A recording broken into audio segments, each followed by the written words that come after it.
మేము చెప్పిన మాట కట్టుబడి ఉంటాం. దయచేసి రైతులను గందరగోళపరచకండి. శ్రీనివాస్ గారు క్లారిటీ ఇస్తాను సార్, వెంకటకృష్ణ గారు క్లారిటీ ఇస్తాను సార్. సార్ అన్న తమ్ముడు తండ్రి ముగ్గురికి కలిపి ఒక 6 ఎకరాలు 10 ఎకరాలు ఉంది సార్. ముగ్గురికి కలిపి 10 ఎకరాలు ఉంది. ముగ్గురిది ఒకటే రేషన్ కార్డు ఉంది, పక్కన పెడదాం వాళ్ళు చెప్పిన లెక్కన. పాస్బుక్ వేరు సార్. ఒక పాస్బుక్ మీద ఒకటే అకౌంట్ ఉంటుంది, ఒక పాస్బుక్ మీద ఒకటే రుణం ఇస్తారు.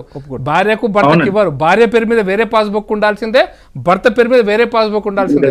మీరు చెప్పిన రెండోది కౌలు రైతు, నేను కౌలు రైతు కానీ మీరు నాకు నేను కౌలు రైతుని మీరు కౌలు రైతుని నేను మీకు రాసిస్తే నాకు అదే బ్యాంకులో అదే సర్వే నెంబర్ మీద నాకు అప్పు ఇయ్యారు, మీకే ఇస్తారు.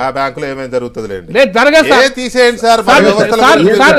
నేను చెప్తాను క్రిమినల్ కేసెస్ క్రిమినల్ కేసు. రేపు సీజన్ లో రుణాలు తీసుకునేటప్పుడు ఏదైనా ఇట్లాంటి కేసు ఒకటి తీసుకురండి. ఏది కౌలుకి ఇచ్చిన రైతుని తీసుకురండి.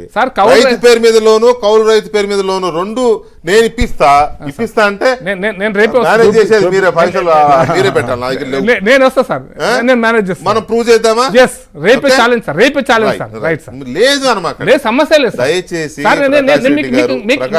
దాని చరిత్ర ప్రకాష్ రెడ్డి గారు వేల కోట్ల రూపాయలు దాటి పారిపోయిన వాళ్ళు 100 మంది ఉన్నారు ఈ దేశంలో. ఏదైనా సాధ్యమే. మీ ద్వారా ప్రజలకు తెలవాలి సార్. వెంకటకృష్ణ గారు మీ ద్వారా ప్రజలకు తెలవాలి సార్. సార్ భరత్ గారు ఒక నిమిషం ఆగండి. 2008-9 ఆ ప్రాంతంలో రాజశేఖర రెడ్డి గారు ముఖ్యమంత్రిగా ఉన్నప్పుడు రఘువీరారెడ్డి గారు రెవెన్యూ కౌలు రైతు చట్టం ఒకటి వచ్చింది సార్ ఆంధ్రప్రదేశ్ లో. కౌలు రైతు చట్టం, ఆ కౌలు రైతు చట్టం అమల్లో ఉందా లేక లేదు. కౌలు రైతు కార్డు మా మండలంలో 3 కౌలు రైతు కార్డు లేవు సార్. కౌలు రైతు కార్డు ఉంటే ఖచ్చితంగా లోన్ ఇస్తారు బ్యాంకరు. కౌలు రైతు కార్డు మా మొత్తం మండలం 3 ఇష్యూ చేశారు. 3 ఇష్యూ నాకు అర్థం కావట్లేదు. రాజశేఖర రెడ్డి గారు ఉన్నప్పుడు వచ్చారు, కౌలు రైతు ఇచ్చారు. నేను అన్నిటికీ నేను విట్నెస్ నే. కౌలు రైతులకి గుర్తింపు కార్డులు ఇచ్చారు. రోషే గారు ముఖ్యమంత్రి అయిన తర్వాత కౌలు రైతులకి లోన్లు ఇవ్వలేదని రాష్ట్రంలో చాలా చోట్ల బ్యాంకుల ముందు కుప్పలు తగలబెట్టారు. మరి అది ఈ వ్యవస్థ. అందుకోసమే కౌలు రైతుల కార్డు లేకుంటే రుణం పైసా ఇవ్వరు. ఏ బ్యాంక్ కూడా ఇస్తే ఆ బ్యాంక్ కూడా మునుగుతాడు. మునుగడంగా సస్పెండ్ అవుతారు. వాళ్ళకంత భయం ఎక్కడిది. మీరు చూడండి, సరే వదిలేయండి.